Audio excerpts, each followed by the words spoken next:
Olá, meus caros, minhas caras, tudo bem com vocês? Sejam bem-vindos a mais um encontro nosso aqui no nosso curso de pós-graduação. E hoje a gente segue analisando a execução fiscal e os meios de defesa, né? Nós acabamos na aula passada, fechamos a aula passada, falando acerca da questão da penhora de faturamento, enfim. Eu queria hoje entrar, nesse começo de aula, já entrar um pouco mais com você na questão dos embargos, efetivamente. A gente começa analisando aqui o nosso artigo 16 da Lei 6.830. Pessoal, o artigo 16 da 6830 é um artigo importante demais para a gente, porque ele é o artigo que vai justamente fixar prazo e os requisitos aí para oposição dos embargos à execução fiscal. Aqui, antes até da gente começar a analisar, é importante destacar o seguinte: os embargos à execução fiscal, eles vão ser nosso grande meio de defesa, tá? Não que não exista outra figura, a gente vai falar já da exceção de pré-executividade, mas os embargos, eles se configuram aí como a nossa grande forma, nosso grande meio de defesa no curso de uma execução fiscal. E a gente vai entender que os embargos à execução fiscal, eles vão servir como uma forma de oposição ao crédito objeto da execução fiscal, e ele vai ter natureza de ação. Ele vai ser distribuído por dependência à execução fiscal, de forma que, até para evitar decisões conflitantes, seja o mesmo juízo a processar a execução e, paralelamente, processar e julgar os embargos. É importante destacar que quando o contribuinte opõe os embargos, distribui a sua defesa através dos embargos, essa distribuição por dependência, jogando lá no mesmo juízo, vai fazer com que o contribuinte tenha condições de arguir tudo aquilo que for necessário ou possível para buscar os seus interesses no curso da execução fiscal. Então, a ideia da execução fiscal é exatamente essa. E aqui eu já faço uma ressalva. Vale destacar que os embargos da execução fiscal, eles são, a bem da verdade, uma ação convencional. Uma ação onde vai ser processado e para se apurar todo o crédito, toda a discussão que envolve o crédito, tudo aquilo que eventualmente envolva a obrigação, a execução, vícios com relação à prescrição, à decadência, à legalidade, a base de cálculo, a alíquota, a sujeição passiva, tudo aquilo que seja possível discutir na execução fiscal, vai poder ser arguido, vai poder ser discutido no curso dos embargos à execução fiscal, tá? E esse é o ponto aí de maior relevância a entender que os nossos embargos, possuem uma natureza de ação, efetivamente. É uma espécie de ação, onde através dessa ação a gente vai buscar a discussão de todo o nosso crédito tributário. Mas vamos lá, vamos voltar para o nosso artigo 16, e o artigo 16 fala que o executado oferecerá embargos no prazo de 30 dias contados. E aí ele traz para a gente aqui 3 hipóteses de que fazem fluir o nosso prazo para a oposição de embargos. Então ele coloca lá para a gente: do depósito, então contado a partir do momento em que o contribuinte realize um depósito, e esse depósito aqui seria aquele depósito de montante integral, que nós já falamos em outros momentos. Inciso 2, contados da juntada nos autos da prova da fiança bancária ou do seguro garantia. E aí nós estamos falando de um tipo de garantia obtida pelo contribuinte junto a instituições financeiras que garantam o adimplemento da obrigação tributária, que afiancem ali o adimplemento da obrigação tributária em caso de insucesso desses embargos, né? Ou ainda 30 dias contados da intimação da penhora. Eu quero aqui chamar a atenção para você desses 3 pontos, porque aqui nós temos 3 prazos diferentes, né? 3 momentos diferentes de fluência. Aqui é quando o contribuinte realiza o depósito. Ao realizar o depósito, ali você sabe que depósito é um ato espontâneo, ao realizar o depósito, o contribuinte já passa a fluir para o contribuinte ali automaticamente o prazo para a oposição de embargos. Aqui se trata da juntada da prova aos autos, onde o juízo foi comprovado, foi comprovado a existência de uma garantia afiançada por uma instituição. Então, só então o juízo tem a ciência de que existe uma garantia para esse processo, fazendo com que a partir de então o nosso prazo passe a fluir. E no terceira hipótese é da intimação da penhora. Intimação aqui é do contribuinte ou do responsável pela empresa, pelo contribuinte. Então, eu não preciso, não é como no processo civil, onde se espera juntar a prova da citação, por exemplo, nos autos. Aqui, esses três momentos são diferentes. Quando o contribuinte espontaneamente deposita garantindo o juízo, quando ele vai lá, faz uma contratação de um seguro, de um seguro fiança, de um seguro garantia, de uma fiança bancária e traz a prova disso aos autos, no momento em que o juízo foi informado dessa existência, passa a fluir o prazo de 30 dias indicado no caput do artigo 16, e quando o contribuinte recebe no seu endereço a intimação da penhora. Essa intimação não precisa ser pessoal, pode ser em nome de qualquer pessoa que represente ali o contribuinte. Imagine aquele caso, aquela situação onde é executado uma empresa e o oficial de justiça vai até a casa da empresa, até o endereço da empresa e penhora lá um maquinário, penhora lá um estoque rotativo, penhora lá um carro, alguma coisa que seja em nome da empresa, um imóvel, e dá a ciência dessa penhora a um gerente, a um funcionário, não precisa nem ser cargo de gestão, mas um funcionário, ainda que não tenha função de gestão, mas que seja intimado ali em nome da empresa, o oficial de justiça, ao fazer isso, já está fluindo o prazo do contribuinte para a oposição de embargos. Eu não preciso esperar voltar o mandado aos autos, tá bom? Então, esses são os três termos iniciais que nós vemos aqui na nossa Lei 6.830, no artigo 16. E aí, reparem que eu deixei em negrito aqui para a gente o seguinte: não são admissíveis embargos do executado antes de garantida a execução. Reparem que essa condição aqui é uma condição para a oposição de embargos, ou seja, o contribuinte só vai poder embargar quando e se o juiz estiver garantido por qualquer dessas três vias aqui. Vou falar já de algumas situações excepcionais em relação a isso, tá? Sei que você deve estar perguntando, pô, mas se o cara não tem bens, etc. A rigor, gente, quando a gente fala de garantia da execução, a gente entende que essa garantia aqui, indicada no nosso artigo 16, é uma garantia, é uma condição para a procedibilidade dos nossos embargos. Tá? Isso é o entendimento, mas eu vou abordar esse ponto com você já. Reparem que no parágrafo 2º o artigo coloca: no prazo de embargos, o executado deverá alegar toda a matéria útil à defesa, requerer as provas e juntar aos autos documento e rolos de testemunha, até o limite de 3, podendo ser dobrados. Isso aqui, na verdade, é uma coisa quase inaplicável, porque ninguém faz prova testemunhal em embargos da execução fiscal em regra, tá? Em regra, quando eu falo de tributo, eu estou falando de matéria de direito, não estou falando de outra situação que aparentemente aí suscite a aplicação desse tipo de situação. Agora, vamos lembrar que essa execução fiscal, ela não serve apenas para cobrar tributo.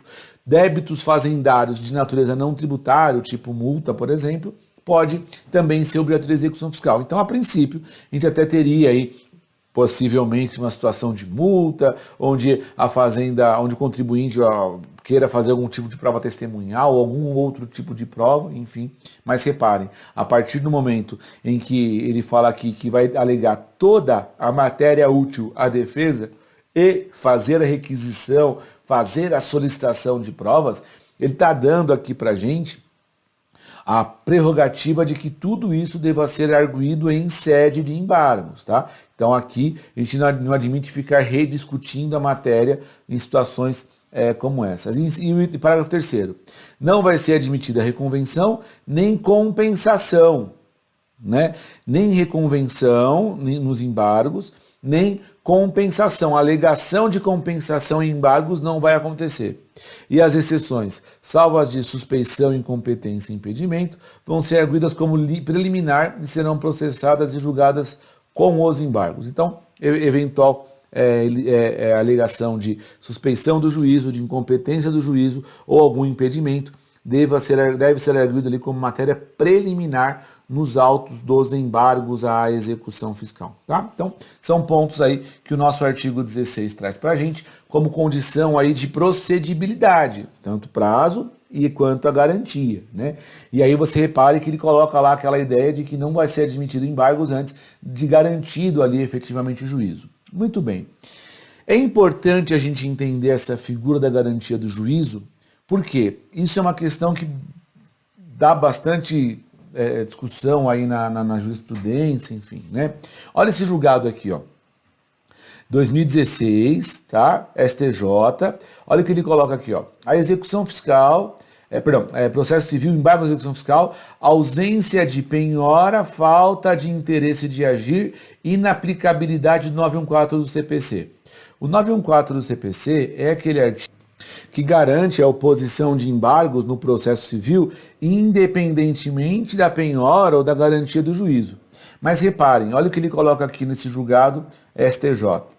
Não há nos autos nenhum documento que comprove que houve oferecimento de garantia do juízo correspondente ao valor executado, possibilitando os embargos da execução fiscal. Considerando que o prazo para oferecimento de embargos conta-se a partir da intimação pessoal da penhora e que essa não foi efetivada, não há que se falar legitimidade ou interesse processual na oposição de embargos à execução.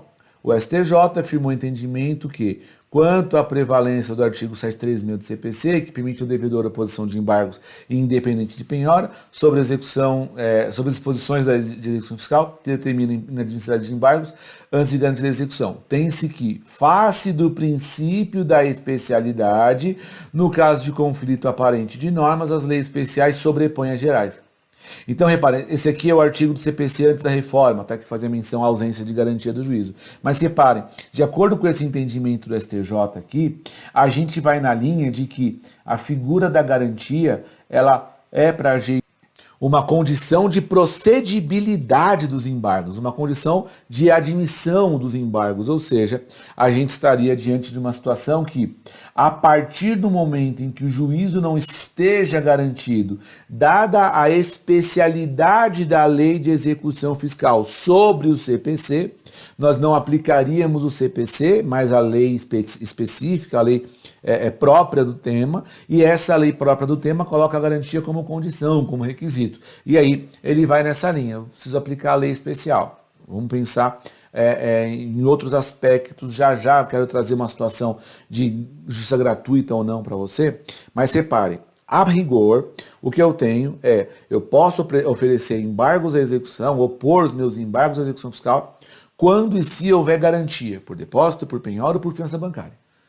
Tá? Essa é a condição para a procedibilidade dos embargos, para que os embargos sejam admitidos e processados. Fora isso, não haveria aí o porquê, ou como, na verdade, se admitir embargos sem garantia. Eu sei que você deve estar, Rubens, mas e o pobre? Vou chegar lá já, segura a onda aí que eu vou falar isso, vou trazer isso para você em 2 casos já. Agora, olha comigo que a partir do momento em que exista essa necessidade da garantia do juízo, e ela existe mesmo, né? Existe essa figura da garantia do juízo como condição, a gente não tem na lei de execução fiscal nenhum tipo de observação referente à figura de efeito suspensivo. Onde eu quero chegar? Eu disse para você que os embargos são distribuídos por dependência à execução fiscal. Por mais que seja o mesmo juízo, em tese, estamos falando de ações distintas, né? Há uma ação lastreada num título executivo, onde a Fazenda vai cobrar o contribuinte, e outra que vai discutir a viabilidade dessa propositura, mas em ações distribuída por dependência, ações autônomas. A rigor, o que acontece? O contribuinte é intimado da penhora na execução e, uma vez garantida a execução, ele então opõe embargos. Ou seja, a garantia está num processo e a discussão está em outra. A princípio, quando eu olho para uma situação como essa, em tese eu não teria problema de, entre aspas, de prosseguir a execução dos bens, ou seja, levar esse bem a leilão enquanto os embargos estão tramitando, enquanto os embargos estão rolando. Ou seja, se isso não acontece, ou quando isso não acontece, a gente pode ter um prejuízo, né? Porque imagine comigo que o bem foi penhorado, os bens foram penhorados e forem levados a leilão e depois os embargos serem julgados procedentes. Seria uma situação de claro prejuízo ao contribuinte, concorda? Daí é importante a gente destacar que a gente pode sim pleitear a atribuição do nosso chamado efeito suspensivo, ou seja, a gente poderia a princípio aqui buscar a satisfação, a garantia, na verdade, né, do contribuinte em relação à figura de um efeito suspensivo, porque o contribuinte pode, a princípio, vir a ser prejudicado se porventura não lhe for concedido esse direito a esse efeito suspensivo, uma vez que ele poderia ser levado a prejuízo dada essa condição. Então note que se a fazenda pública, se a lei, não permite, a gente pode se valer do nosso Código de Processo Civil de forma subsidiária. Então reparem que o artigo 919 fala, os embargos não terão efeito suspensivo. Então é a regra, o padrão. Só que ele diz, o juiz poderá, é uma faculdade, a requerimento do embargante, atribuir efeito suspensivo aos embargos quando verificados os requisitos da concessão da tutela provisória, desde que a execução já esteja garantida por penhora, depósito ou caução suficientes. Então note que a rigor do que fala o artigo 919, por mais que nós não tenhamos efeito suspensivo aos embargos, nem no CPC e nem na lei de execuções fiscais, existe essa prerrogativa aqui, essa possibilidade que é conferida ao juízo, ele tem essa autonomia de eventualmente conceder esse efeito suspensivo, e a função desse efeito suspensivo seria suspender o curso da execução fiscal, enquanto se analisa, enquanto se julgam os embargos, e aí esse efeito suspensivo faria que ficasse suspenso o curso aqui, até que a execução fosse integralmente julgada, enfim, e aí os bens pudessem ser levados a leilão, ou em caso de procedência dos embargos, a penhora cair, a penhora ser derrubada, tá? Agora, dentro desse contexto, é importante a gente fazer um destaque. Lá no Código de Processo Civil, ele que não exige garantia, que não tem efeito suspensivo, vale destacar que ele não exige garantia. Ou seja, lá no processo civil, eu embargo direto sem necessidade de garantia do juízo. Então, a rigor, eu não tenho prejuízo à parte que embarga uma execução sem garantia, porque quando ele embarga uma execução sem garantia, não tem bens garantindo a execução, por isso que ela não tem efeito suspensivo. Agora, a nossa lei de execução fiscal, feita lá no ano de 80, ela usava o CPC de 73 de forma subsidiária, e o CPC de 73, antes de todas as reformas pelas quais ele passou, ele exigia garantia. E aí o que acontece? Nós usávamos o CPC na sua redação antiga, que previa sim efeito suspensivo aos embargos de forma subsidiária.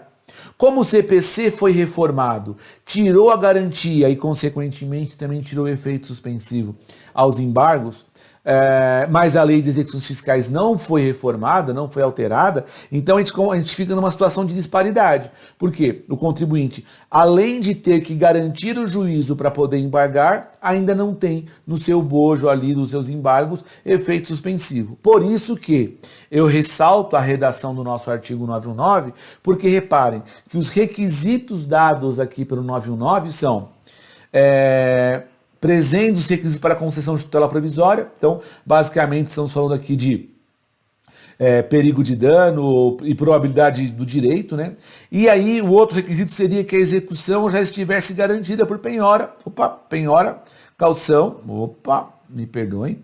Penhora, calção ou depósitos suficientes. Ora, se nós acabamos de ver que os embargos só podem ser opostos mediante garantia, uma das hipóteses eu já tenho, que é a garantia da execução fiscal. Aí precisaria, então, eu demonstrar a probabilidade do direito e o perigo de dano, para que, então, eu tivesse ali a condição de salvaguardar, né, de proteger o direito do contribuinte a ter um efeito suspensivo enquanto os seus embargos não forem julgados, tá? Essa acaba sendo a nossa ideia aqui.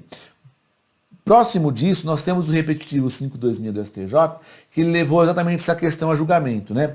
Aplicabilidade do 739A, parágrafo 1º. O 739A, parágrafo 1º, é a redação do CPC antigo, que guarda relação com a nossa redação do 919, parágrafo 1º hoje. Análise do juiz a respeito da ocorrência de grave dano de difícil de certa reparação para a concessão de efeito suspensivo aos embargos. Olha a tese que foi firmada. A atribuição de efeito suspensivo aos embargos do devedor fica condicionada ao cumprimento de 3 requisitos: apresentação de garantia, relevância da fundamentação, fumus boni iuris, e perigo de dano irreparável de difícil reparação, o nosso periculum in mora. Ou seja, a princípio, nós temos sim a possibilidade de pleitear o efeito suspensivo, desde que a gente, usando a redação do 99 parágrafo 1º, usando o entendimento esposado aqui no repetitivo 526 do STJ, a gente possa entender ou fixar essa ideia aí da necessidade, da possibilidade, né, de o juízo conceder a tutela, o efeito suspensivo, daí a necessidade de requerer. É o que eu falei, não é uma concessão automática, só acontece o efeito suspensivo se o contribuinte requerer, se o contribuinte pedir esse efeito suspensivo, do contrário o juiz não concederá. E ele, a princípio, só poderá conceder se estiverem presentes os requisitos desses dois dispositivos. 99 parágrafo 1º, combinado com o julgado aí do repetitivo da tema 526 do STJ, como nós colocamos agora, tá bom? Agora, eu falei para você que ia abordar a questão lá da garantia, né? E da figura da justiça gratuita, por exemplo. Quando a gente olha para isso, é importante entender que nós temos algumas visões e o nosso judiciário ainda não está fechado em relação a esse tema. Vou trazer dois julgados para vocês. O primeiro é esse daqui, o julgado 2014, que ele fala aqui, ó, a ausência de garantia, violação do 536 do STJ, 535 do CPC. Olha o que ele fala aqui, ó, discute-se nos autos a possibilidade de oposição de embargos à execução fiscal sem garantia do juízo pelo beneficiário da justiça gratuita.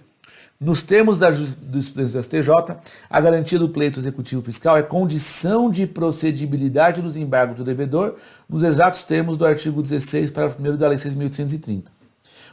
O parágrafo 3º, inciso 8 da Lei 1060, que é a lei que tratava do bem de família, do bem de família, não, perdão, a lei que falava a lei que fala da justiça gratuita, me confundi o instituto aqui. Então, a lei que fala a 1060, que fala da justiça gratuita, não afasta a aplicação do artigo 16, parágrafo 1º da LEF, pois o referido dispositivo é cláusula genérica, abstrata e visa a isenção de despesas de natureza processual, não havendo previsão legal de isenção de garantia do juízo para embargar. Ademais, em conformidade com o princípio da especialidade das leis, a LEF, a Lei de Execuções Fiscais, né, deve prevalecer sobre a 1060 de 50.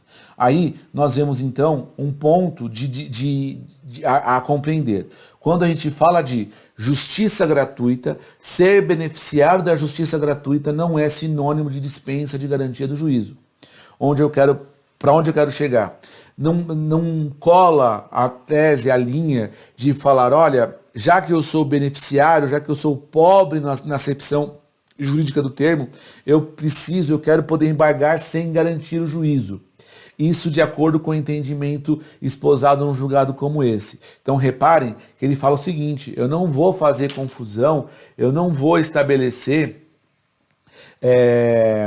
conceder o benefício da justiça da gratuita, estendendo isso à desnecessidade da garantia do juízo. Continua sendo necessário, continua sendo requisito a garantia ou garantir-se o juízo como forma de procedibilidade, como requisito que a própria ação de embargos exige, tá? Agora, é o que eu disse, justiça gratuita é um instituto, garantia do juízo é outro. A justiça gratuita afasta o recolhimento de custas processuais. Garantia do juízo acaba sendo requisito com outra finalidade, outro objetivo aí.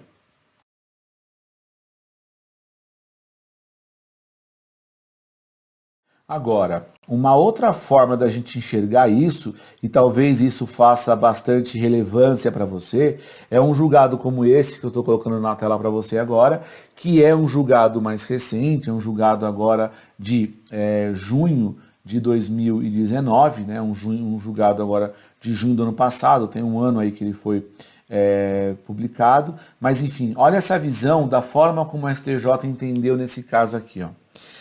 Aqui eles vieram na ideia da hipossuficiência e o afastamento da garantia do juízo como sendo autorizada em razão da ausência de patrimônio. Então, olha o que ele coloca aqui, ó. Os embargos são meios de defesa do executado contra a cobrança da dívida ativa tributária ou não tributária, mas que não serão admissíveis antes da garantia da execução. No julgamento do especial número tal, o ministro Mauro Campbell, submetido ao rito dos repetitivos da primeira sessão, sedimentou a orientação no qual, em atenção à especialidade da LEF, mantido com a reforma do CPC 33 e com a nova redação da Lei 11.382 de 2006, artigo que dispensa a garantia como condição dos embargos, não se aplica à execução fiscal diante da presença de dispositivo específico, qual seja o artigo 16 da Lei 6.830, que exige expressamente a garantia da apresentação dos embargos à execução fiscal. Então, ele está vindo aqui, ó, nessa linha. A Constituição de 88, por sua vez, resguarda a todos os cidadãos o direito de acesso ao judiciário, ao contraditório e à ampla defesa, sendo esta Corte Superior, com base em tais princípios constitucionais, mitigado a obrigatoriedade de garantia integral do crédito executado para o recebimento dos embargos de execução fiscal. Restando o tema, mutatis mutandis, também definido na primeira seção do RESP número tal, nas temáticas dos repetitivos. Então, olha aqui, ó, vamos dissecar isso daqui. Primeira coisa, ele começa falando, os embargos têm que ter garantia. Só que o STJ sedimentou o entendimento no sentido de que só tá, pela especialidade, pelo princípio da especialidade, eu não aplico o CPC e aplico especificamente a nossa LEF, a nossa Lei 6.830. E, além disso, né, além desse ponto todo aqui, a gente tem aí que entender a figura da Constituição Federal, dando esse direito de acesso ao judiciário, direito à ampla defesa. Aí ele segue. Nessa linha de interpretação, deve ser afastada a exigência da garantia do juízo para oposição de embargos à execução fiscal, caso comprovado de forma inequívoca, que o devedor não possui patrimônio para a garantia do crédito. Olha que interessante. Interessante isso. Se comprovado que o contribuinte não tem condição de garantir o crédito, então poderia ser afastado aí a garantia do juízo. Nada impede que no curso do processo de embargos, a Fazenda diligencie a procura de bens de propriedade do embargante aptos à penhora, garantindo-se posteriormente a execução. Na hipótese dos autos, o executado é beneficiário da assistência judiciária gratuita e os embargos por ele opostos não foram recebidos, culminando com a extinção do processo sem mérito, ao fundamento de inexistência de segurança do juízo. Nesse raciocínio sistemático da legislação federal aplicada, pelo simples fato do executado ser amparado pela gratuidade judicial, não há previsão expressa autorizando a oposição de embargo sem garantia. Olha que ele volta nisso. Pelo simples fato do executado ser amparado pela justiça gratuita, não há previsão para que autorize a oposição de embargo sem garantia. No caso, a controvérsia deve ser resolvida não sob esse ângulo, de ser ou não beneficiário da justiça gratuita, mas sim pelo lado da sua hipossuficiência, pois, adotando-se tese contrária, implicaria em garantir o direito de defesa ao rico, que dispõe de patrimônio suficiente para assegurar o juízo, e negar o direito de defesa ao pobre. Olha que visão interessante. Não guarda relação, então, com a figura da garantia, com a figura de ter ou não a justiça gratuita. Guarda a relação nessa linha de raciocínio com o direito de poder se defender, o direito de defesa, o direito de petição que é garantido constitucionalmente a todos. Ou seja, mesmo que eu não tenha condição de garantir o juízo, nessa linha de raciocínio, eu poderia suscitar o meu direito de embargar sem garantia do juízo, desde que eu faça a prova da impossibilidade total e completa da garantia do juízo. Então, nesse caso, a gente teria que conseguir fazer essa prova de ausência de bens. Aí eu posso pensar em declaração de imposto de renda sem nada, ou sem bens, pedir certidões em cartórios de imóveis, por exemplo, e isso poderia ser eventualmente providenciado pelo embargante. E eu vou além. A Fazenda Pública, quando ela faz o pedido de execução, a Fazenda Nacional, por exemplo, até nas iniciais mais recentes, até já pede que seja autorizado o Bacenjude ou realizado o Bacenjude pelo juízo. Se voltar negativo o mandado ali, também já é uma prova de que não existe patrimônio do devedor. Se tivesse, haveria bloqueio, por exemplo. Né? De toda sorte, olha aqui na parte final do nosso julgado, ele coloca, não tendo a hipossuficiência do executado sido enfrentada pelas instâncias ordinárias, premissa fática indispensável para a investigação da existência de bens e direitos, ainda que sejam insuficientes garantia do débito, é por óbvio com observâncias legais. Ou seja, ele mandou aqui cassar o acórdão recorrido e a gente tem uma situação onde o nosso judiciário, nosso STJ, acabou por admitir a oposição de embargos ao hipossuficiente, mesmo sem a garantia do juízo, em razão do seu direito de ação, em razão do seu direito de petição, em razão do seu direito de defesa. Então note que a linha, nesse caso aqui, ela é bastante diferente daquela linha do outro julgado. No outro julgado ele falava, já que eu sou o beneficiário da justiça gratuita, eu também quero embargar sem garantia. Não. Agora, se você tiver condição, se você for embargar tiver uma situação de um contribuinte onde você queira embargar e possa fazer essa prova demonstrando aí a ausência, a hipossuficiência, a ausência completa de bens para a garantia do juízo, talvez seja uma forma de tentar encaixar uma ação, uns embargos aí a favor do contribuinte, tá? Rubens, e se eu quero embargar, tenho bens, mas não quero garantir? Você não consegue embargar, porque é requisito, né? Então reparem que nesse julgado mesmo ele faz uma separação. Se eu tenho uma situação excepcional em que eu posso tolir o direito do contribuinte, se ele, pelo fato de ele não ter bens, então libera, mas se ele tiver bens, esses bens serão sim aptos à garantia do juízo, pelo menos é a regra que nós temos hoje, né? Existe um projeto de alteração da lei de execuções fiscais, esse projeto está meio parado, não tem andado de forma bastante efetiva, mas enfim, talvez essa ideia de garantia seja uma forma de cair alguma burocracia, até mesmo a lentidão do judiciário, tá? No judiciário, não do judiciário, mas lentidão no judiciário, porque reparem que, às vezes, até por conta daquela situação que nós já falamos de prescrição intercorrente, enfim, às vezes a fazenda fica diligenciando, porque só depois de garantido o contribuinte pode se defender. E às vezes esse tempo pode ser mais favorável ao contribuinte do que ao próprio fisco, né? É uma questão aí de compreensão da sistemática. A sistemática da execução fiscal é essa. Ela é diferente daquilo que a gente vê e enfrenta lá no Código de Processo Civil. Tá legal? Então, esse aí é um ponto que eu queria destacar com vocês.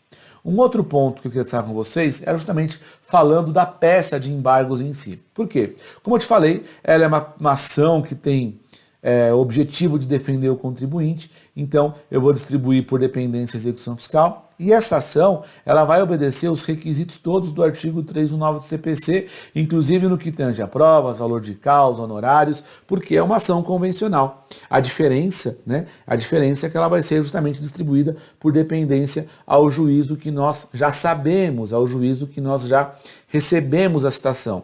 Então, eu preciso inclusive suscitar aqui a ideia de que quando eu falo de oposição de embargos, ou na oposição de embargos, eu não peço para a fazenda ser citada nos embargos, mas meramente intimada para que ela ofereça ali a sua resposta, uma vez que não trata-se mais de citação, já que a relação processual foi cumprida, né? A relação processual juiz, autor e réu já foi cumprida lá nos na execução. Ela está sendo agora reanalisada em meio de defesa, mas por dependência é um processo cuja relação processual já foi regularmente estabelecida ali anteriormente, tá bom? Então, a gente pensa aqui nos embargos como sendo aquela medida onde a gente vai pedir lá a intimação do contribuinte para que ele possa, perdão, a intimação da fazenda para que ela venha ali apresentar a sua resposta.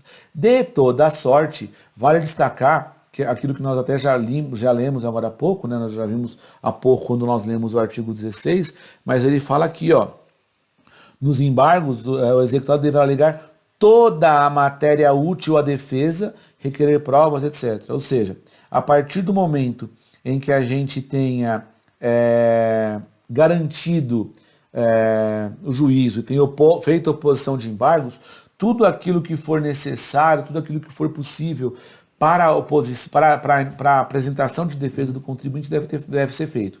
Então, quando nós falamos, até na aula anterior, falamos dos requisitos da CDA, por exemplo, se eles não forem regularmente cumpridos, os embargos servem para isso também. Discussão de base de cálculo, discussão de alíquota, discussão se o contribuinte praticou ou não um fato gerador, discussão de vício que tenha sido originado lá do processo administrativo, por exemplo, discussão na autuação, discussão acerca da exigibilidade ou não do próprio crédito tributário, às vezes por conta de uma lei de anistia, por conta de uma lei de isenção que não foi regularmente aplicada, por conta de alguma remissão que às vezes tenha sido dada e isso não foi observado. Eu posso pensar em prescrição, eu posso pensar em decadência, eu preciso, na verdade, analisar tudo aquilo que é objeto da execução. Hoje é muito comum nós termos uma discussão que versa sobre uma execução que versa sobre um tributo que foi regularmente declarado, mas não pago. O tributo que foi regularmente declarado, mas não pago, ele não tendo sido pago de forma espontânea ali pelo contribuinte, e tenha sido declarado, é até um pouco mais difícil de nós discutirmos, porque se trata de um débito assumido. É o que eu falo sempre, os tributos eles são devidos, eu devo pagar de forma correta, mas quando o contribuinte já declara, e partimos da premissa de que ele declarou corretamente, de que ele não tem vício ali naquela apuração, a gente fica até complicado de discutir. Mas, e se a base de cálculo foi usada de forma errada? E se mesmo nessa declaração do contribuinte, que não é uma confissão irretratável de nada, mas se eu conseguir comprovar junto à apuração contábil de que a base de cálculo estava errada, de que a alíquota estava errada, de que existe algum tipo de vício, algo incluído naquela base de cálculo que não deveria, por exemplo, majorando o tributo a pagar, tudo isso pode ser objeto de discussão nos embargos. E detalhe, os embargos, eles, por serem uma figura que comporta, inclusive, toda a dilação probatória, a gente pode ter perícia neles, se for o caso. A gente pode ter outras provas que eventualmente sejam necessárias. Provas documentais são básicas, né? Mas a gente pode, às vezes, não ter acesso e pedir que a Fazenda seja intimada a trazer aos autos o processo administrativo, por exemplo. Então, tudo isso acaba ensejando para a gente aí uma figura de entender aquilo que fez nascer, aquilo que constituiu o nosso crédito tributário e, a partir de então, a gente dar sequência aos nossos embargos para a discussão do crédito tributário como um todo. Essa vai ser a nossa lógica, a nossa ideia aí, tá bom? Agora, além disso, eu quero tratar com você de um outro ponto que é extremamente comum na execução fiscal, que é a figura do pedido da cobrança, do redirecionamento da cobrança para a figura dos sócios da empresa executada. Nós já falamos sobre essas súmulas anteriormente, tanto a súmula 430 quanto a 435, que elas acabam caminhando meio que juntas na execução fiscal, né? Primeira diz que o inadimplemento, ou simples inadimplemento, né? O inadimplemento pelo simples não pagamento, mas não motivado por ato de excesso, não motivado por ato de ilegalidade, mas o inadimplemento por si só não gera responsabilidade para o sócio. Então note, o inadimplemento de obrigação pela sociedade, pela empresa, não gera responsabilidade por si só para o sócio gerente. Para que a gente tenha essa figura, seria necessário a aplicação e efetivação de qualquer hipótese do artigo 4135, né? Que também nós já falamos lá atrás quando falamos de responsabilidade tributária. Mas note, atos que tenham sido praticados com excesso de poder ou infração de lei. Atos de legalidade, né? Se isso tiver sido praticado pelo sócio na gestão da empresa, isso admite que ele responda pessoalmente, que os seus bens particulares venham a responder pelo passivo tributário da empresa. Mas aí eu teria que aplicar uma figura de, olha, o contribuinte praticou ato de excesso, houve constatação de um ilícito, houve constatação por parte da Fazenda numa autuação de que houve sonegação fiscal, de que houve apropriação indébita. Atos de ilicitude ou atos ilícitos ou atos de ilegalidade não devem ser confundidos com mero inadimplemento, como diz aqui a nossa súmula 430. E outra súmula que é importantíssima e que é muito comum a gente ver acontecer é a aplicação da súmula 435. Presume-se dissolvida irregularmente a empresa que deixar de funcionar no seu domicílio fiscal sem comunicação aos órgãos competentes, legitimando o redirecionamento da execução para o sócio gerente. Então note, aqui o que nós teríamos de ilegalidade seria justamente essa presunção de dissolução irregular, né? Essa figura de presunção de dissolução irregular quando motivada pelo fato de a empresa deixar de funcionar no seu domicílio fiscal sem que tenha sido regularmente comunicada aos órgãos fazendários. Ou seja, lá numa execução fiscal, a fazenda tenta citar o devedor, tenta citar a empresa e não consegue localizar a empresa no endereço cadastral. Nesse caso, a gente teria aí a autorização desse redirecionamento da cobrança para a figura do sócio. Por quê? Se enquadraria nessa hipótese de presunção de dissolução irregular, ou seja, presume-se que, já que a empresa não está localizada no endereço cadastral dela, presume-se então que ela foi dissolvida e essa dissolução que não fora comunicada para o ente público é irregular. Então não tem problema dissolver a sociedade. Se você pegar o artigo 134 no inciso 7, ele fala que os sócios respondem no caso da liquidação da sociedade de pessoas. Se eu encerro a empresa e depois sofro a execução fiscal, os sócios podem ser cobrados em razão da liquidação. Agora, se for uma figura de a empresa está ativa, está funcionando, ou pelo menos não foi encerrada, nem está ativa, mas não foi encerrada, e deixa de funcionar no endereço cadastral. Numa execução fiscal, numa citação de execução fiscal, a Fazenda vai automaticamente redirecionar essa cobrança para a figura do sócio, justificando aí a ideia de que esse sócio agiu com excesso, agiu com ilegalidade, agiu com abuso, e ao agir dessa forma, ou agir com essa intenção, o contribuinte levou a cabo uma presunção, uma dissolução irregular, ou presumidamente irregular. Eu até entendo que essa dissolução, essa figura, ela pode ou poderia ser aí ilidida. Eu vou contar um caso para vocês que eu estou vivendo agora. Não foi julgado ainda o agravo que eu interpus, mas está em vias mas eu já tive o efeito suspensivo. Vou contar rapidamente a história, que é o seguinte: uma empresa foi executada e eles fizeram alteração de endereço e não comunicaram o fisco. No ato de citação, chegaram no prédio anterior e nesse prédio anterior o porteiro falou: olha, essa empresa não está mais aqui há X tempo, e aí o mandado voltou para os autos e a Fazenda pediu a aplicação da súmula 435 e o juiz não concedeu. Só que nesse interim, até isso tudo acontecer, a empresa foi até a Fazenda e fez um parcelamento. Por meio de um outro advogado que eles contrataram, que eles têm lá, eles peticionaram nessa execução, juntando: olha, eu já parcelei o débito, eu estou aqui.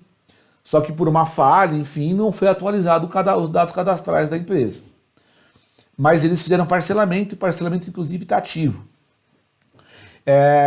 O que acontece? Nessa figura, nesse interim, a Fazenda pediu o redirecionamento para a figura do sócio. Eu advogo para o sócio nesse caso. E aí, a esse sócio foi redirecionada a cobrança. A Fazenda pleiteou a inclusão dele no polo passivo. O juízo autorizou para que a execução prosseguisse em desfavor dele também.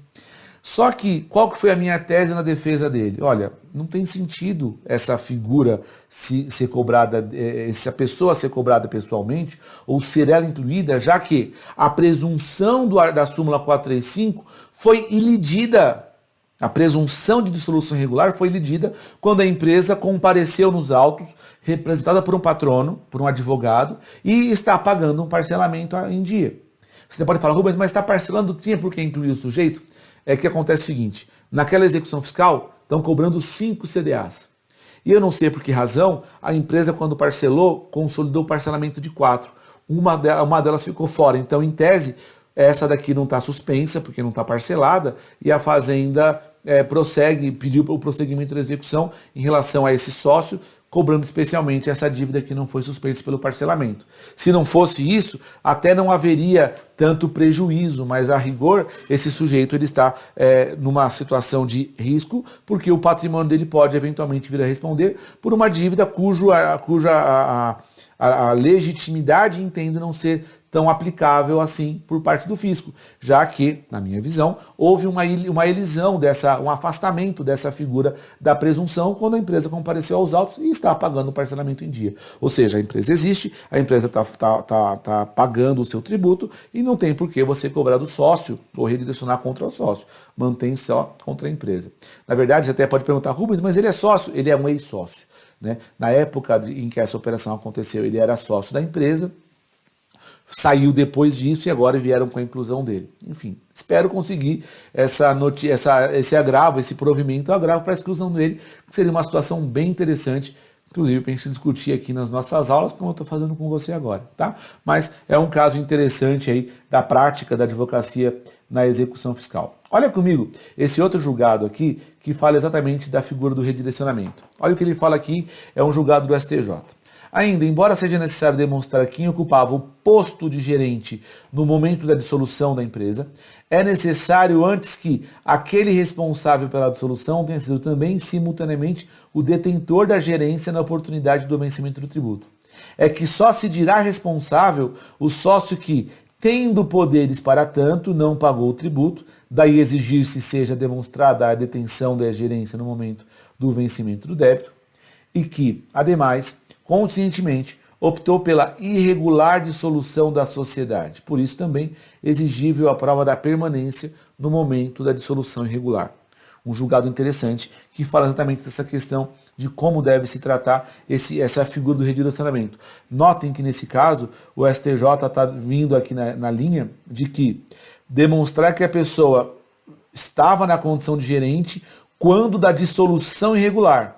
E além disso também, se ele era detentor da gerência no momento em que o tributo não foi pago. Então reparem que aqui ele está colocando uma condição mais apurada para essa figura do redirecionamento em desfavor do sócio. É também um ponto interessante aí para a gente abordar.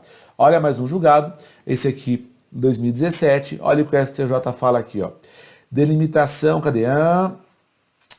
Vamos lá, esse daqui é um caso interessante mesmo.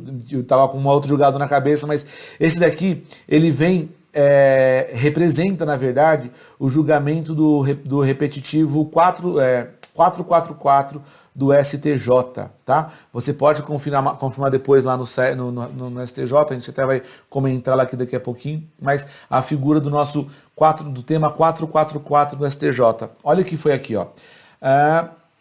À luz do artigo 1353 do CTN, o pedido de redirecionamento da execução fiscal, quando fundado em dissolução regular da sociedade empresária ou presunção da sua ocorrência, pode ser autorizada contra 1. O sócio com poderes de administração da sociedade, na data em que configura da sua dissolução regular ou a presunção da sua ocorrência, e que, concomitantemente, tenha exercido poderes de gerência na data em que ocorrido o fato de dar obrigação não adimplida. Ou o sócio com poder de administração da sociedade na data em que configurada a sua dissolução regular ou a presunção de sua ocorrência, ainda que não tenha exercido poderes na data em que tenha ocorrido o fato de do tributo não adimplido. Isso daqui foi levado à discussão pelo repetitivo, e aí a gente vai analisar o tema 444 que levou a isso daqui. Logo depois do nosso intervalo, a gente já começa analisando o julgado em cima disso daqui, tá bom? Um abraço para você, bom café. Tchau, tchau.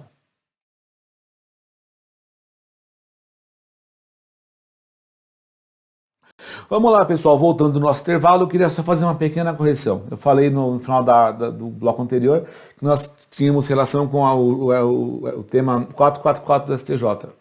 Confusão minha. É o tema 981 do STJ, tá? Que inclusive eu coloco para vocês ele aqui agora, que ele ainda não foi julgado, tá? Então aquelas questões que estão ali naquele julgado anterior, elas estão aqui trazidas a julgamento no tema 981, que é importante que a gente acompanhe ele, né? Porque ele pode trazer bastante relevância para a gente aí no redirecionamento das execuções fiscais, mas esse tema ainda não foi julgado. Na verdade, tem várias decisões que estão suspensas hoje, justamente por conta desse tema que está pendente de julgamento, tá? Então, nós temos aí alguns processos que estão suspensos até por conta disso. Então, só essa correção, não é o 444. 444 eu quero falar com você agora. O 444 foi julgado em dezembro agora de 2019. É um tema extremamente recente e relevante para a gente, porque ele fala justamente da questão do prazo para redirecionamento. Então, olha comigo na tela, ele pergunta a questão que foi levada a julgamento, né? Questiona a prescrição para o redirecionamento da execução fiscal em 5 anos, contados da citação da PJ. Então, como que vai contar esse prazo de prescrição para o redirecionamento da execução fiscal para o sócio quando da citação da pessoa jurídica. Então, essa tese ela foi separada aqui em 3 itens, notem. Ele fala aqui, primeiro, o prazo para direcionamento da execução fiscal, fixado em 5 anos, contado da diligência da citação da pessoa jurídica, é aplicável quando o ilícito do artigo 135 for precedente à citação, precedente ao ato processual. Ou seja, o sócio ele poderá sofrer o redirecionamento no curso da execução fiscal e o prazo para esse redirecionamento de 5 anos, como conta para a gente aqui o nosso julgado, ela vai ser contado a partir da citação. Então, feita a citação para da empresa com o ato ilícito constatado antes da citação, o prazo quinquenal computa-se a partir da citação. Então, se o ato ilícito praticado pelo sócio foi antes da citação, acontece a citação e só depois de mais de 5 anos a fazenda pede o redirecionamento em desfavor do sócio, então haveria aí a prescrição nessa pretensão.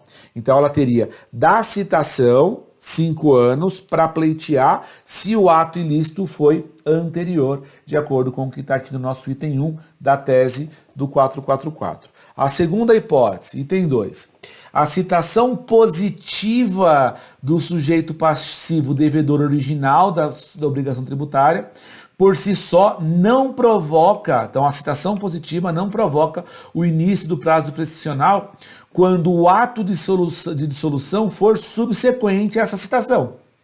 Então, se o ato de dissolução da empresa for após a citação, então a citação não é o termo inicial para a fluência do prazo de redirecionamento para a figura do sócio, tá? É o que como ele justifica, né? Uma vez que, em tal circunstância, inexistirá na aludida data da citação, pretensão contra os sócios, porque os sócios até então não tinham nenhuma irregularidade até eles, né? Em relação a eles. O termo inicial do prazo prescricional para a cobrança do crédito dos sócios gerentes e infratores, nesse contexto, é a data da prática do ato inequívoco do intuito de inviabilizar a satisfação do crédito tributário já em curso de cobrança executiva promovida contra a empresa contribuinte. Então, essa é uma segunda linha que nós também temos que observar no redirecionamento. E 3. Em qualquer hipótese, a decretação da prescrição para o redirecionamento impõe seja demonstrada a inércia da fazenda pública no lustro, ou seja, nos 5 anos que se seguiram à citação da empresa originalmente devedora, ou ato inequívoco mencionado no item anterior. Então, seria essa a nossa figura, cabendo às instâncias ordinárias o exame dos fatos e das provas para analisar a prática do ato. Então, note que a partir desse ponto, a partir do momento em que a gente tem aí essas características em relação ao nosso redirecionamento, a gente passa a ter um norte aqui acerca de quando. Eu sempre defendi a tese de que o redirecionamento para a cobrança do sócio, se baseado num ato ilícito, contar-se-ia da ciência do ato ilícito, que é mais ou menos o que esse julgado fala. Só que eu sempre defendi a tese também de que a prescrição ela é do crédito. Então, se o crédito não for redirecionado dentro dos 5 anos previstos a partir do lançamento, na minha visão, não se poderia haver esse redirecionamento. O que essa tese afirmada vem a consolidar isso, não dando vazão àquilo que eu compreendo como mais adequado, porque na minha visão, a prescrição do crédito, ela não autorizaria redirecionamento contra o sócio que quer que fosse após os 5 anos. Enfim, a gente fala, né, que decisão judicial não se discute, se cumpre, né, e aqui a gente está numa situação mais ou menos como essa, porque se trata de um recurso repetitivo, então isso vai ser aplicado de forma unânime, ou deve ser aplicado de forma uniforme, na verdade, né, pelas instâncias inferiores a rigor daqui. Mas note, não é a qualquer momento, então a gente teria que se enquadrar nessas hipóteses aqui para autorizar o redirecionamento em desfavor do sócio após a citação da pessoa jurídica. Tá? Tá legal? Então, esse é mais um ponto aí importante que a gente também tem que observar. Um terceiro tema que eu queria mostrar para você hoje, o tema 630. Em discussão, execução fiscal de dívida ativa tributária ou não tributária, dissolvida irregularmente a empresa, está legitimado o redirecionamento ao sócio-gerente.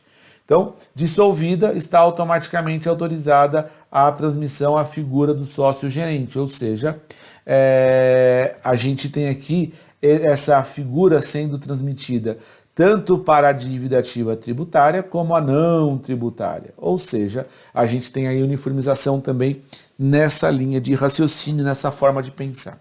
E mais uma, questão, tema 962, onde discute-se a possibilidade do redirecionamento da execução fiscal contra o sócio que, apesar de exercer gerência da empresa à época do fato, dela regularmente se afastou, sem dar causa, portanto, à posterior dissolução irregular da sociedade empresária.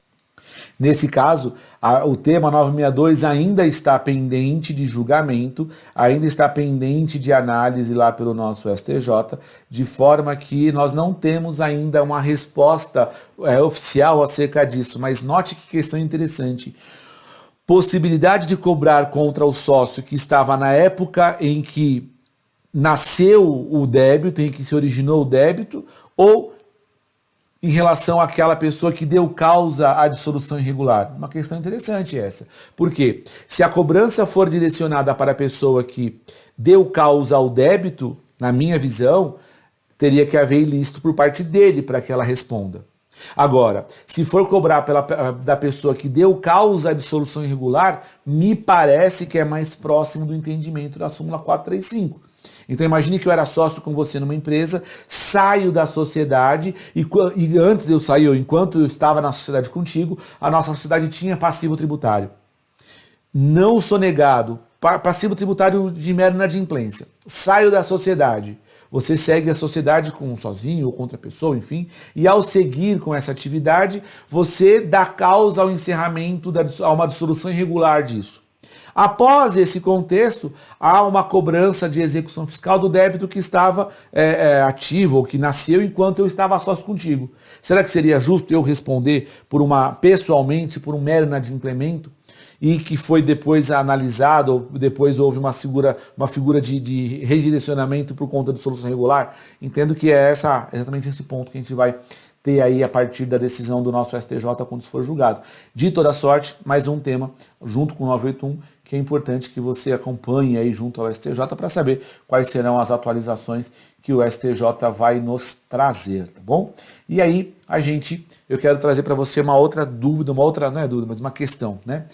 E se a Fazenda Pública desiste da execução? Imagine que eu tenha apresentado embargos e ao apresentar embargos, a Fazenda Pública tenha visto que de fato se trata de uma cobrança errada, se trata de uma cobrança equivocada e que ela não poderia, ou não deveria, a princípio, cobrar de mim aquele passivo tributário. Não poderia ou não deveria me executar. Ela poderia desistir da execução fiscal? Pessoal, desistir da execução fiscal a Fazenda pode, só que nós temos que obedecer a súmula 153 do STJ. A desistência da execução fiscal, após a oposição de embargos, não exime o exequente de encargos de sucumbência, ou seja, a Fazenda Pública, ainda assim, em desistindo da execução após a oposição de embargos, teria que responder aí pela sucumbência, né? Pelo crédito, pelo valor sucumbencial, de acordo com aquilo que a gente vê aqui na nossa figura dos embargos. Agora, note o seguinte, olhando para os embargos, nós sabemos então que é uma ação que vai ser oposta, apresentada por dependência a uma execução fiscal, então ela vai ser uma forma de oposição à execução fiscal, e nesse contexto em que ela está autorizada, em que ela está criada, em que ela nasceu, a gente vai enxergar aí a possibilidade do contribuinte discutir todo o crédito tributário. Lembrando que os embargos têm que ter garantia. Porque eu estou fazendo essa figura, esse resumo com você, para te lembrar o seguinte. Quando você garante uma execução fiscal e ela, vamos imaginar que ela tenha sido penhorado bens imóveis de um devedor. Se os bens imóveis desse devedor forem penhorados, essa penhora vai ficar registrada lá no na matrícula do imóvel. E ficando registrada na matrícula do imóvel, é imprescindível que a gente pleiteie, que a gente peça junto ao juízo, que caso os nossos embargos sejam julgados procedentes, que também seja determinada a desoneração, a desvinculação, a baixa dessa penhora. Eu costumo chamar de a baixa do gravame de penhora que recai sobre os bens do embargante. Por quê? Porque em caso de procedência da ação, eu preciso de um ato judicial que autorize essa baixa, que autorize essa retirada do passivo tributário, da penhora que recai lá sobre os bens do embargante nesse contexto. Tá? Então é imprescindível que a gente se valha dessa figura quando for trabalhar com os pedidos de embargos, tá? E aí, lembrar, se é uma ação que é por dependência, eu quero que julgue procedente os meus embargos e, com a procedência dos embargos, reconheça a extinção, mesmo que se for o caso de parcial, da execução fiscal. Essa vai ser a nossa relação.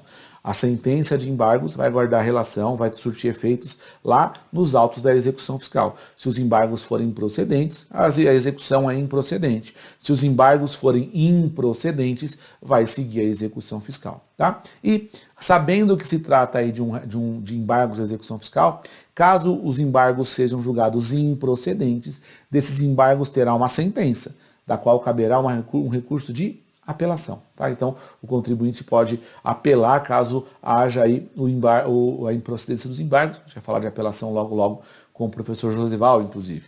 Mas a gente vai olhar para essa figura como uma forma de buscar a reforma de sentença quando forem improcedentes os embargos.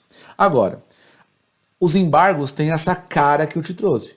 Eu preciso de garantia, sem garantia não acontece nada, e a menos naquela situação que nós trouxemos de hipossuficiência provada, enfim, mas de toda forma a gente olha para os embargos como sendo uma forma de defesa que eu vou apresentar no curso da execução, em oposição à execução fiscal. Uma segunda forma de defesa do contribuinte é exatamente a nossa exceção de pré-executividade. E a exceção de pré-executividade é um meio onde eu vou buscar também contrapor a execução fiscal, porém é uma forma que foi criada pela jurisprudência.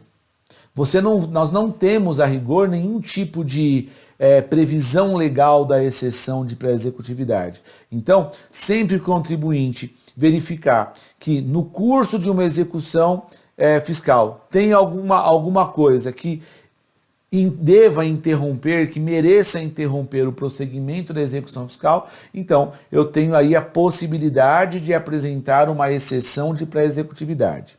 De cara, essa figura da exceção de pré-executividade, ela foi criada com a ideia de buscar o afastamento daquelas matérias que pudessem ser reconhecidas de ofício pelo juízo. Ou seja, aquelas matérias que o juízo possa reconhecer sozinho, sem mesmo a intervenção da parte, ou sem que haja necessidade de uma dilação probatória. Então, quando a gente olha para a figura da exceção de pré-executividade, a gente pode imaginar que é uma figura que eu posso me valer sempre que o juízo possa reconhecer, ou até mesmo deva reconhecer algo de ofício, independentemente da provocação até das partes. Só que a gente sabe que na prática é difícil um juízo analisar uma questão sem a provocação e sem a oitiva das partes. Então, essa ideia básica, ela se aplicava na redação do CPC, que hoje nós conhecemos pela redação do artigo 485,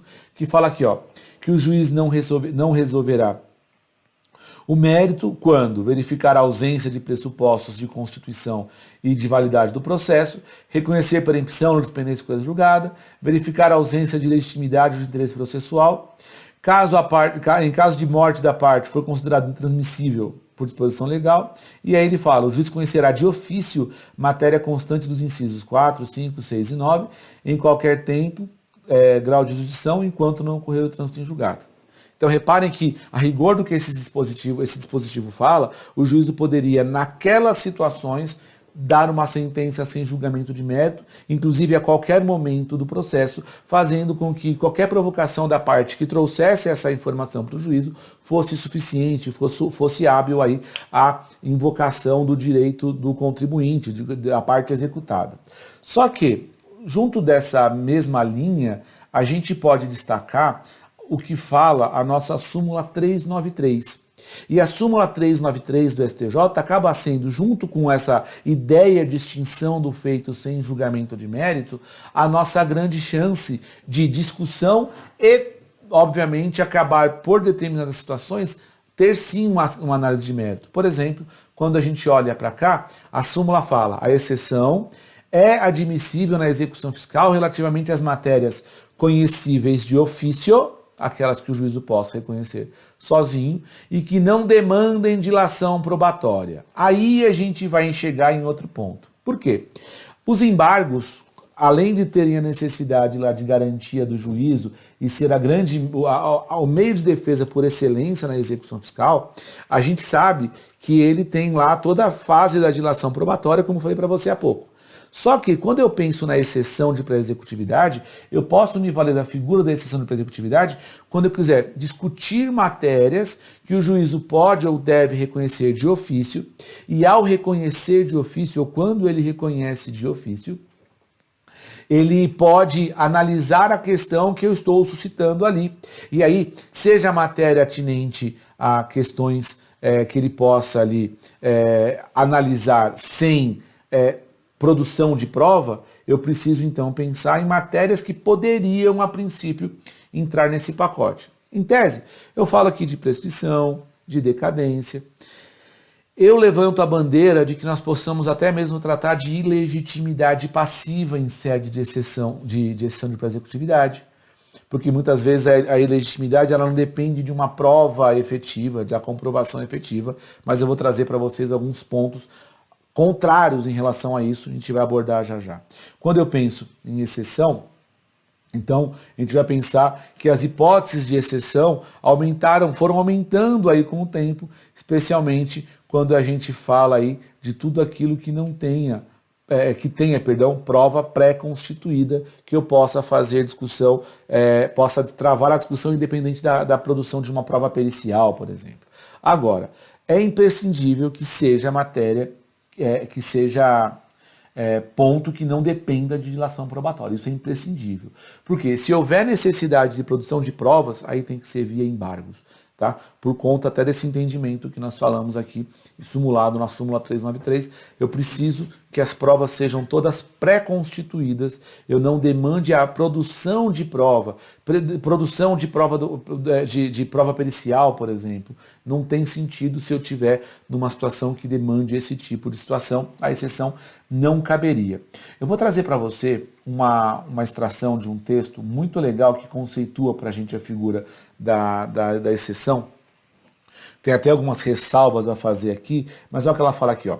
Trata-se de impugnação da execução no juízo de admissibilidade da ação executiva, por terceiro interessado ou por qualquer das partes, na qual se arguem matérias processuais de ordem pública, bem como matérias pertinentes ao mérito, desde que cabalmente possíveis de comprovação, mediante prova pré-constituída, em qualquer grau de jurisdição, por simples petição e procedimento próprio, que suspende o processo até o seu julgamento definitivo, visando a desconstituição da ação executiva e a sustação dos atos materiais de constrição do patrimônio do executado. Aqui, olhando sob essa ótica aqui, é importante destacar o seguinte. Quando eu falei para você na outra aula, a exceção, quando eu mencionei, ela falei que ela vai estar entre a citação da parte e antes da garantia do juízo. Justamente porque eu vou me valer da exceção quando eu estiver diante de matérias que sejam passíveis de serem arguidas em sede ali de exceção de pré-executividade, ou seja, que possam ser feitas independente da garantia do juízo, e a partir do momento em que isso aqui seja feito, a partir do momento em que isso aqui seja realmente formalizado, a gente vai ter que entender que essa figura, essa situação aqui que a gente acaba enxergando em relação à figura da exceção, ela vai guardar relação com aquilo que eu posso trazer para o juízo e buscar uma análise ali do juízo, mesmo que ele não tenha mesmo que eu não tenha garantia. Essa que é a grande sacada. E sabendo ainda que a exceção pode ser apresentada a qualquer momento. Ou seja, eu já tive situações em que eu tratei em sede de exceção uma execução que havia prescrição, mas que havia tido ali uma penhora em nome da empresa, passou o tempo, a empresa não embargou, os bens estavam sendo levados a leilão, e aí a gente trouxe em sede de exceção uma prescrição ali no processo que existia.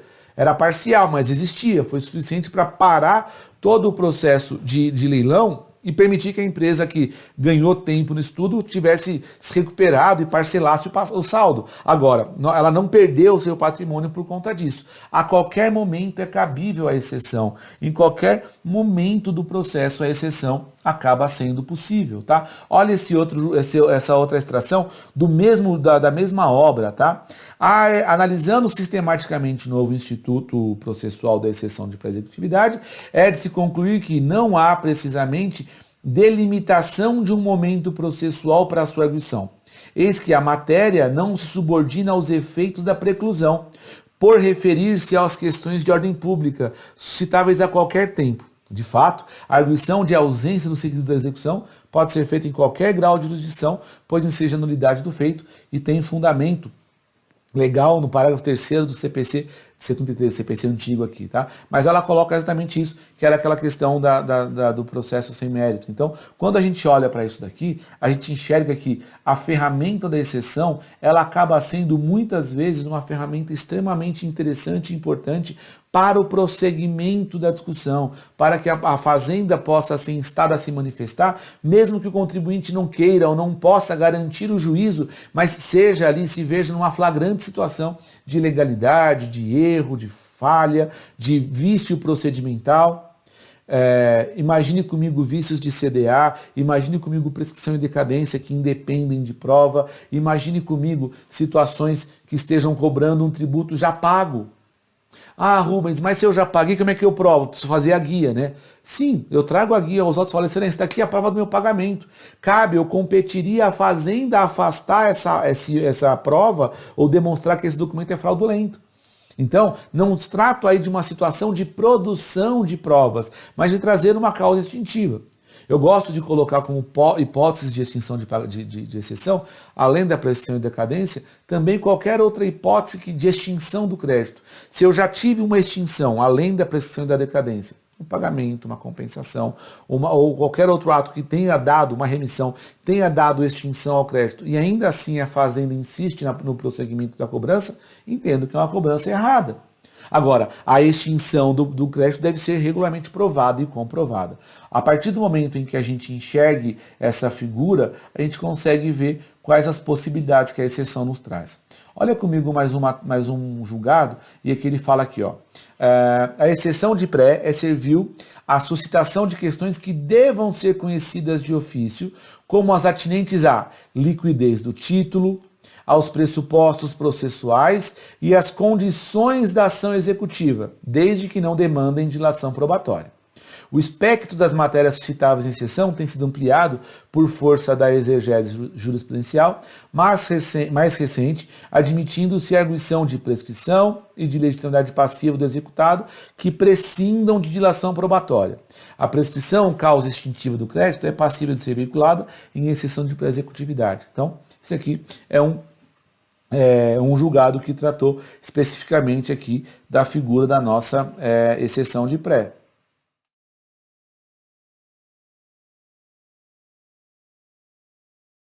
Agora, note comigo o seguinte, a partir do momento em que a gente tem apresentado ali a nossa exceção de pré-executividade, a gente tem que tomar cuidado justamente com essa questão da matéria, né, daquilo que eu vou, de fato, arguir na exceção. De acordo com o que a gente está vendo lá, não é qualquer coisa que você tem essa possibilidade, essa autorização para discutir na exceção. Olha esse outro julgado e você vai reparar aqui, ó, reparem aqui, ó, ele é de 2005. Você vai ver na sequência que eu vou te mostrar aqui a questão da manutenção aí do entendimento jurisprudencial.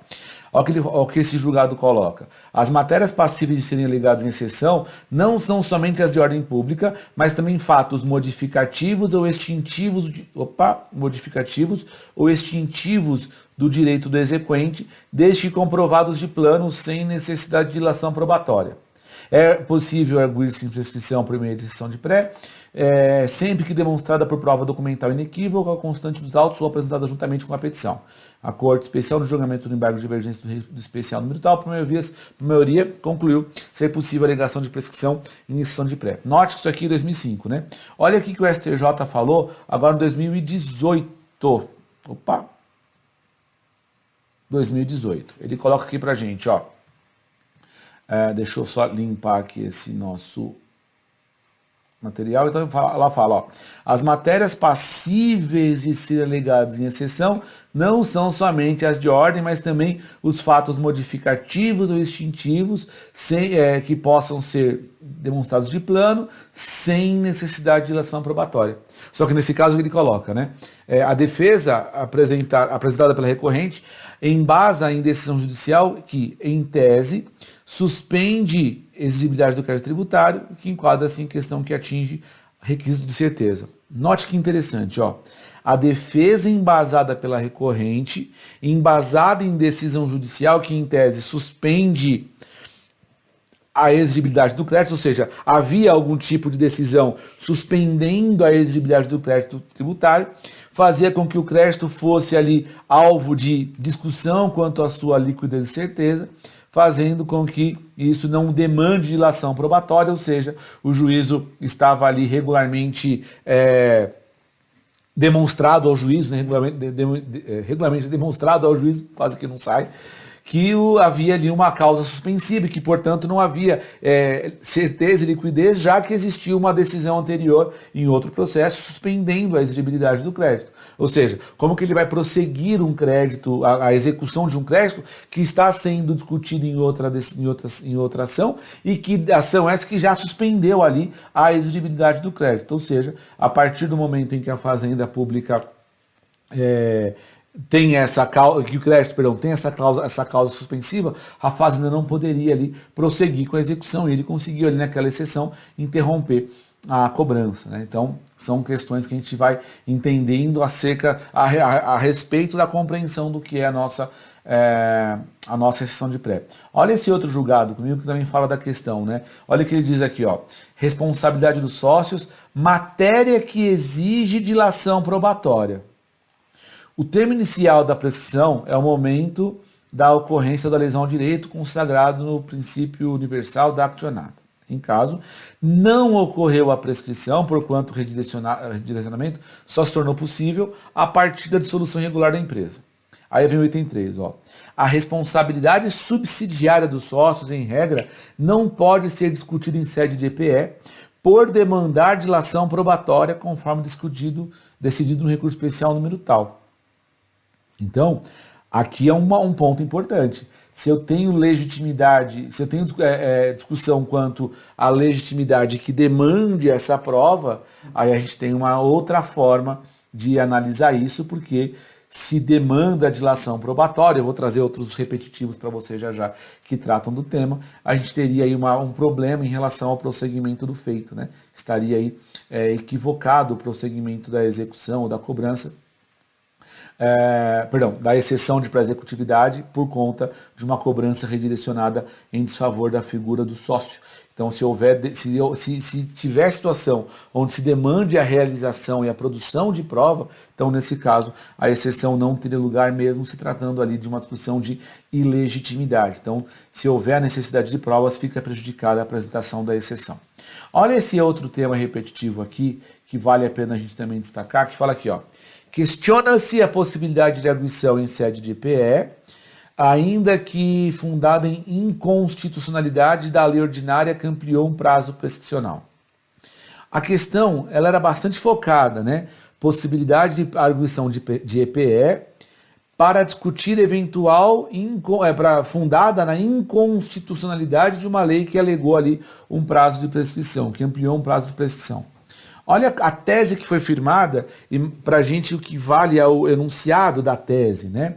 A prescrição, vírgula, causa extintiva do crédito é passível de ser veiculada em sede de EPE, ainda mais quando fundada na sua inconstitucionalidade. Ou seja, não tem problema nenhum eu arguir aqui a prescrição na EPE, é totalmente admissível, sem nenhum tipo de problema. Agora, olha esse outro tema aqui, o tema 108 do STJ. Lá diz, qual que era a questão? Estabelecer se é cabível a exceção de pré para arguir a ilegitimidade passiva em sede de execução fiscal contra os sócios da pessoa jurídica devedora. A tese firmada foi, não cabe EPE em execução fiscal promovida contra sócio que figura como responsável já na CDA. Por quê, gente? Porque quando eu falo da pessoa já figurar na CDA, ela já está incluída ali no polo passivo e o documento que lastreia a execução fiscal, que é a CDA, que é o nosso título executivo, já está indicado ali aquela pessoa como responsável, ou seja, a pessoa já tem a legitimidade processual de estar lá. Quando eu digo legitimidade processual, eu quero que você entenda o seguinte, ela é executada porque ela está o nome dela está constante no título. Se existe algum vício acerca disso, se existe alguma falha acerca disso, no que tange ao prosseguimento da cobrança, porque essa inclusão foi errada, então eu teria que desconstituir o título. E para eu desconstituir o título, eu precisaria de fazer prova. Porque se já está previamente indicado lá no título executivo, há o pressuposto de que aquele título executivo goze de presunção de liquidez e de certeza. Ela é relativa, ela pode ser afastada, mas o afastamento dessa figura vai se basear na análise de uma questão que demanda a produção de prova.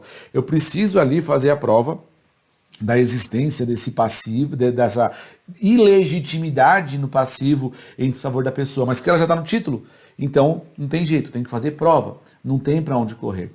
Olha esse julgado aqui, que é do nosso saudoso ministro Euri Zavascki, ele coloca lá, ó, a EPE é cabível quando for atendidos simultaneamente os requisitos, um de ordem material e outro de ordem formal, ou seja, é indispensável que a matéria invocada seja suscetível de conhecimento de ofício pelo juiz.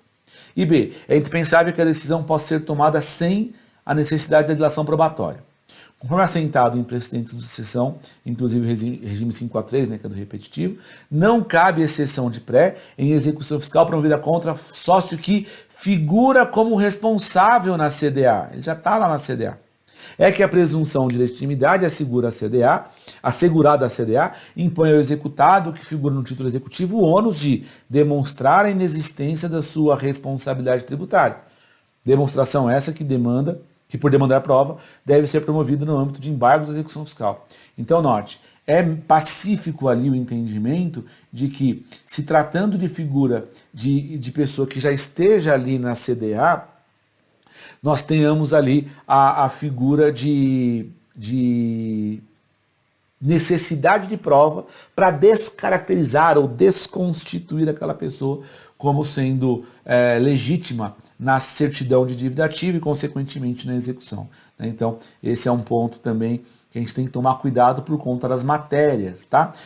Mais um julgado aqui, mais um tema do STJ, discute-se a possibilidade do sócio-gerente, cujo nome consta da CDA, para responder à pessoa jurídica.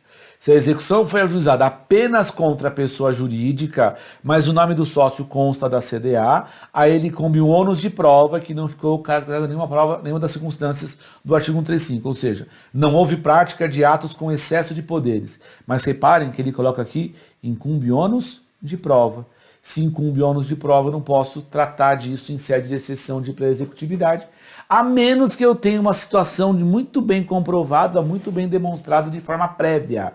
Né? Por exemplo, eu posso citar como exemplo aqui, alguma sentença judicial anterior a essa figura, demonstrando que aquela pessoa não responde, ou não figurava como sócio-gerente, ou existe algum outro tipo de situação fraudulenta, como por exemplo, aquele tipo de empresa que é criada no nome de terceiro sem que o terceiro saiba, o laranja, né?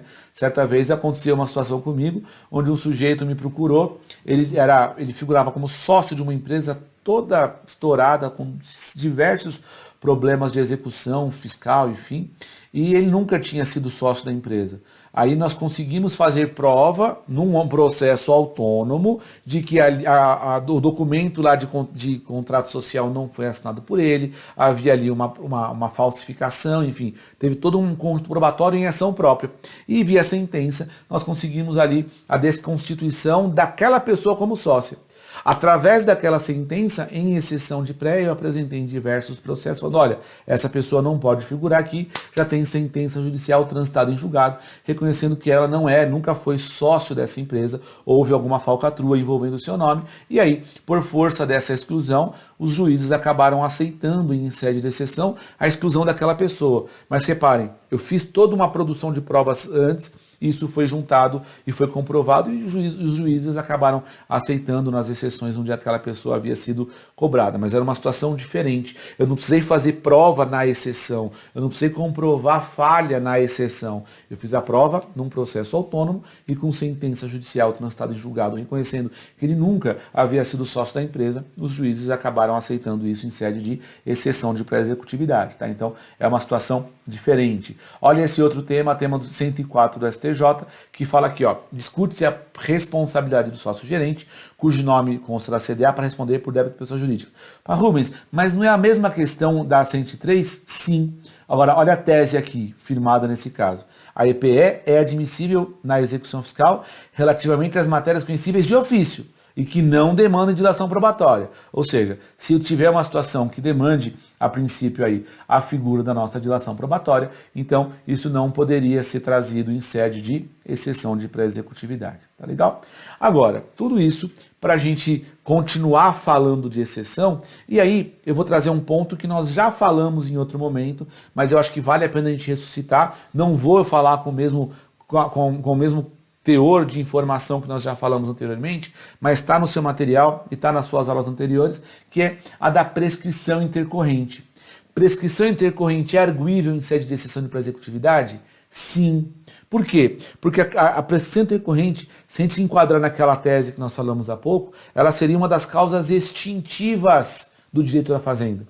Então, arguindo em sede de exceção tudo aquilo que seja passível de modificação, revogação, extinção do direito do exequente, eu poderia fazer isso em sede de exceção. E quando eu falo de intercorrente, a gente tem lá de forma muito clara a súmula 314 e o artigo 40 da lei 6.830, que corroboram para a gente a ideia da aplicação da prescrição quinquenal intercorrente, que seria ali uma causa extintiva do crédito. Então, quando o artigo 40 fala que o juiz vai mandar suspender o curso de execução fiscal quando não achar o devedor ou quando não encontrar bens sobre os quais possa recair a penhora, então o juiz vai suspender essa execução e, passado um ano dessa suspensão, ele vai mandar arquivar o processo.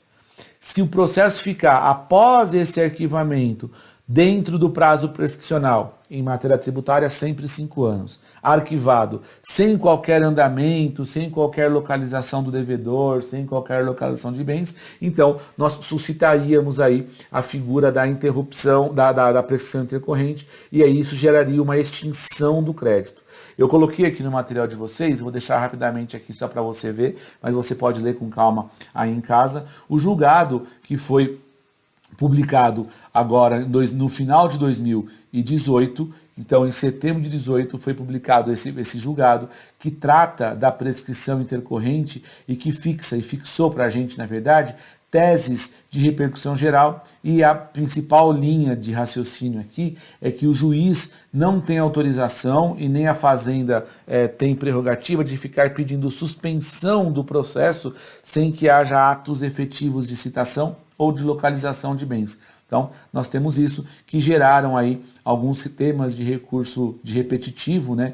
A partir do artigo 561 do STJ, nós temos lá 6 temas de recurso repetitivo no STJ, 6 temas de repercussão que já foram analisados e que fixaram a forma como o nosso STJ entende acerca da intercorrente. Já falei, nós já abordamos isso em outros momentos, né, mas só queria suscitar o seguinte: exceção pode ser sim a via de suscitar intercorrente.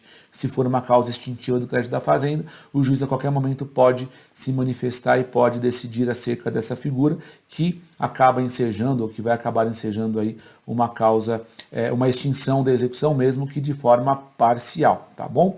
Agora, é importante saber que a partir do momento em que eu apresente a exceção, se ela se deu numa situação de não citação, se considera ali citado.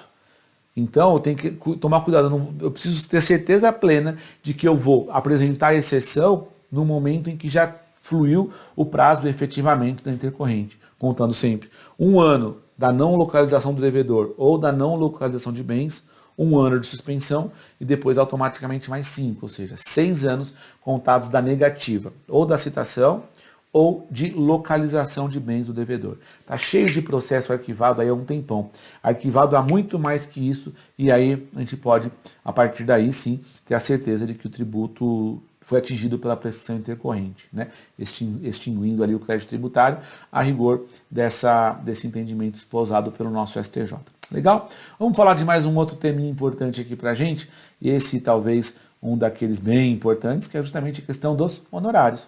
Honorários são cabíveis em exceção? Olha o que esse julgado fala. O acolhimento de incidente de exceção de pré-executividade, mesmo que resulte apenas na extinção parcial da execução fiscal, dá ensejo à condenação na verba honorária proporcional à parte excluída do feito executivo. Cabe sim.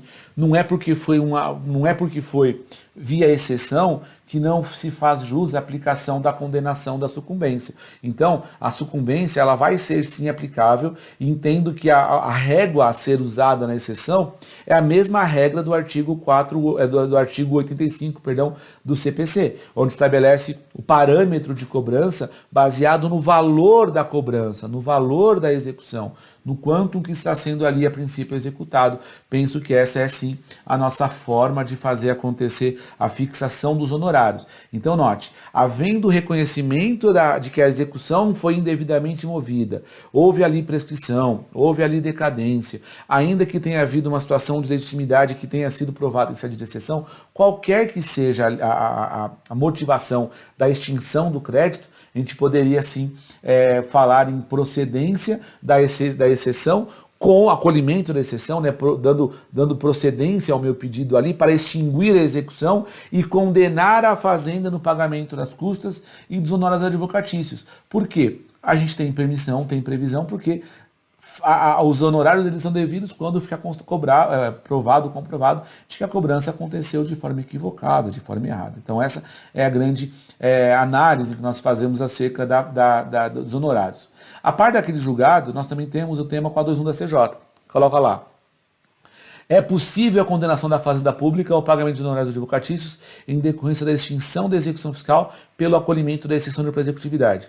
Ou seja, se eu junto esse julgado, se eu junto esse tema 421 e ainda enxergo a figura da necessidade da condenação pela execução mal administrada ou mal tocada, ou tocada contra a pessoa errada, ou tocada indevidamente, faz todo sentido a condenação dos honorários. E por fim, o nosso tema 410, que fala aqui, ó.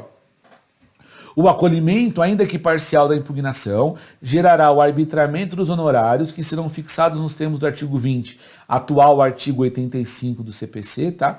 Mas, do mesmo modo que o acolhimento parcial da exceção de pré, porquanto nessa hipótese, a extinção também parcial da execução. Ou seja, note que quando nós falamos de honorários, não existe discussão acerca da possibilidade de que a exceção conceda, sim, honorários ao advogado. Então, condene a fazenda a pagar honorários ao advogado quando houver o acolhimento da exceção. Fala, Rubens, mas e se eu perder a exceção? O que eu posso fazer? Eu entro com a exceção e tomo pau na exceção. Pessoal, se você tomar pau na exceção, você pode agravar, pode buscar isso para a segunda instância, levar isso através do recurso de agravo de instrumento. Né? A gente vai falar de recursos em breve, mas a partir do agravo de instrumento, você tem ali a permissão de levar isso, a prerrogativa de levar isso para a segunda instância. Então pode sim levar isso para o segundo grau, via agravo de instrumento. Problema nenhum, tá tudo certo, é a forma de discutir isso. É muito comum, às vezes, os juízes de primeiro grau não concederem a exceção e em agravo a gente conseguir reverter isso, né? Isso é bem possível, é bem comum, é da vida, enfim. Se você tem o provimento do agravo de instrumento, da exceção, perdão, então, se houver uma extinção da execução porque a sua exceção foi acolhida, caberia à Fazenda Pública não agravar, mas apelar, porque se a sua exceção foi acolhida, teria se extinto o processo e aqui dali seria uma sentença e a Fazenda poderia ali apelar, né? Agora, se for um acolhimento parcial, a parte que ganhou, que perdeu, poderia também agravar, porque não seria uma decisão extintiva do nosso crédito tributário, tá? Perdão, da execução fiscal. Então, não caberia a rigor ali a apelação. Então, novamente, agravo de instrumento contra a decisão que nega a exceção ou que acolhe parcialmente, apelação pela Fazenda quando há o acolhimento da exceção. Poderia até caber por parte do advogado da recipiente, né, de quem entra com exceção, o recurso de apelação, se você, por exemplo, pedir a exceção e o juiz acolher a exceção e não der honorários, por exemplo, aí caberia apelação. Né? Se for uma decisão que extinguiu o processo, acolheu integralmente a exceção, mas não condenou honorários, aí caberia a apelação. Então tudo vai depender do recurso. Ou a apelação é agravo aí. E eu falei para você, a exceção eu posso arguir ela em qualquer momento do processo, a qualquer momento da relação processual eu posso trazer a exceção. Seja logo depois da citação, seja quando foi negativo, seja quando até já passou o prazo para embargar, garantiu com a execução com bens, os bens foram levados a leilão, e aí depois eu descubro uma causa extintiva. Eu posso apresentar a exceção? Sim, a qualquer momento da relação processual, porque se trata de matéria de ordem pública, aquilo que o juiz pode reconhecer de ofício. Formalmente, é uma petição simples, como nós vimos mais cedo. É uma petição simples, que vai ser endereçada ao mesmo juízo da execução, não é distribuída por dependência, como são os embargos. Eu faço uma simples petição no curso da execução, trazendo as minhas razões. Não existe um fundamento legal para a exceção. Eu tenho por hábito colocar como fundamento a súmula 393, porque não existe um fundamento legal para a figura da exceção de pré. Mas eu posso me valer dessa figura como justificativa para o cabimento. Então, na minha peça, eu vou justamente trazer quais são os pontos que eu entendo que mereçam análise pelo juízo, que seriam geradores ou causadores da extinção da obrigação tributária como um todo. Tá? Além disso, não tenho requisitos formais de citação ou de nada mais. Eu peço apenas que a Fazenda seja intimada para que se manifeste em homenagem ao contraditório. O juiz também não vai acolher uma exceção sem ouvir a parte contrária, natural, e peço então a condenação da Fazenda. Não existe valor de causa, não existe produção de provas, porque não é uma ação, é uma simples petição que nós chamamos de exceção no curso da execução fiscal para ver o cancelamento, o afastamento da execução naquelas hipóteses em que nós mencionamos. Beleza? Pessoal, é isso. Espero que tenha ficado claro, tenha ajudado aí nas suas compreensões. E a qualquer dúvida, em caso de qualquer dúvida, sabe que pode me procurar, pode me chamar aqui no Facebook, no Instagram, no e-mail. Eu estou sempre à disposição de vocês e é sempre um prazer receber contato de vocês aí de casa, tá bom? Um beijo a todo mundo, espero que vocês estejam bem e protegidos em casa com a sua família. Deus guarde todos vocês e até uma próxima aula. Tchau, tchau.